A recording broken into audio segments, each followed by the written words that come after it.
내가 선 삶의 자리에서 하나님이 허락한 재능으로 복음을 전하는 일, 그리스도인들의 소명이라고 할 수 있는데요. 오늘은 다양한 비즈니스 현장에서 선교의 가치를 실현하고 있는 사람들을 만나봅니다. 김수영 기자입니다.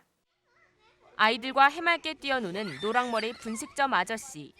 삼촌과 아빠로 불리는 그는 사실 목사입니다. 분식점 직원들도 사실은 모두 교회 성도들. 평범하고 작은 분식집 같지만 알고 보면 또 하나의 교회나 다름없습니다. 2012년 최준식 목사가 이 작은 분식점 교회를 시작한 건 이윤을 기대하는 것도 교회의 규모를 키우고자 한 것도 아니었습니다. 한부모나 다문화 가정이 많은 지역에서 어떻게 하면 지역사회와 소통할 수 있을까 하는 고민에서 시작했습니다. 수많은 문제 가정에서 상처난 아이들을 좀 더 실질적으로 돕고 싶어 취득한 자격증만도 무려 7개나 됩니다. 일단 그 지역에서 살면서 여기 뭐가 필요한가 이걸 먼저 생각을 해야 될 것 같아요. 아빠하고의 그런 경험이 없는 아이들한테는 그 결핍된 부분이잖아요. 그걸 채워주는 것도 일종의 복음적 행동이라는 거죠. 분식점을 하는 목사. 처음엔 갈등도 많았지만 점차 복음을 받아들이는 모습을 볼 때 포기할 수 없었습니다. 애들이 그 시간을 기다리고요. 그리고 그 가운데는 신천지 가정 아이들, 여호와 증인 아이, 또 통일교 아이, 교회의 어떤 그 틀을 가지고 다가갔을 때 만날 수 없는 아이들, 그런 아이들을 만나서 보통 몇 년씩 말씀 들은 애도 있고. 매주 금요일이면 말씀 잔치도 열리는데 이 시간은 100여 명의 아이들이 찾아올 만큼 큰 인기입니다. 유난히 이단이 득세하는 지역에서 시비도 만만치 않지만 최 목사는 아이들이 제대로 된 복음을 접할 수 있는 곳이 분식점이 될 수 있음에 감사하다고 전합니다.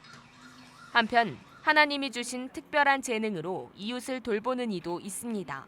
국제 전문인 도시건축 봉사단 바미의 천근우 소장이 그 주인공입니다.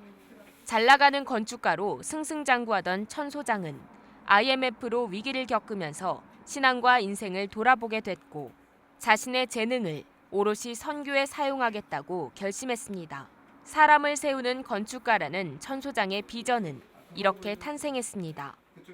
건물 안에 사람들을 인바이트 했을 때 이들이 더 살 소망을 갖게 해준다는 것이 이제 직접적인 얘기고요. 건축을 통해서 사람을 구체적으로 만나고 그 영혼을 돌보고 결국은 그 영혼들이 복음을 통해서 세워지는 일까지 가는 프로세스가 1999년 태동에 현재 회원 400여 명이 활동하고 있는 바미는 국내 소외계층을 위한 주거 환경 개선에 적극 참여해왔습니다. 뿐만 아니라 해외 선교사들과 연결해 현지 교회나 학교 건립을 돕고 동남아시아나 아프리카 등 개발도상국에선 도시계획을 통해 자립 환경을 조성하는 데 힘써왔습니다. IT 지진 때는 도시건축 전문가들과 연합해 종합적인 도시재건 프로그램을 설계하고 정부에 제공하기도 했습니다. 소위 건축은 천문학적인 비용이 든다고 할 만큼 천 소장에게 자금 조달은 가장 어려운 부분이기도 합니다. 건축사 사무소에서 벌어들인 수익금 대부분은 바미 봉사에 쏟고 있는 천 소장. 그의 선한 마음을 알아선지 주변엔 늘 돕는 자들이 넘쳐납니다.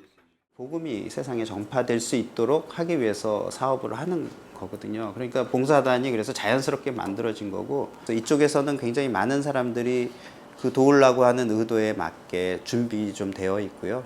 때로는 현장에 가서 돕기 전에 기도로 먼저 만나기도 하고 또 교제도 먼저 하고 전문가적인 지식을 나누기도 하고.